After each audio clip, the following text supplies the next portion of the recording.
ইমাম আবু হানিফা রাহমাতুল্লাহ আলাইহি আল্লাহ নূরের দিদার পেয়েছেন 100 বার, নবী করিম সাল্লাল্লাহু আলাইহি ওয়াসাল্লামের মসজিদে 50,000। কেউ যদি বলে যে 100বার স্বপ্নে দেখেছে আল্লাহকে, তো উনি কি করে জানলেন যে আমি আল্লাহকে দেখলাম? তো ইমাম আবু হানিফা আল্লাহর স্বপ্নে দেখছে কিভাবে? আবু হানিফা রাহিমাহুল্লাহ আল্লাহর নূর দেখেছেন, এরকম কথা আমরা কোরআন হাদিসে কোথাও পাইনি। ইমামে আজম আবু হানিফা বলেন, আমি স্বপ্ন যোগে আল্লাহকে দেখেছি।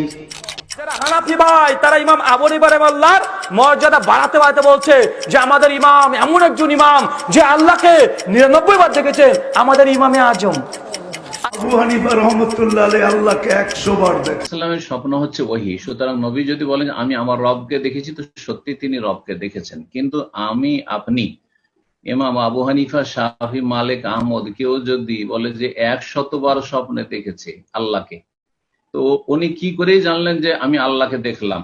শয়তানও তো বলতে পারে যে আমি আল্লাহ বলছি তোমাকে। শয়তান কি বলতে পারে যে আন আল্লাহ? বলতে পারে না? অবশ্যই বলতে পারে।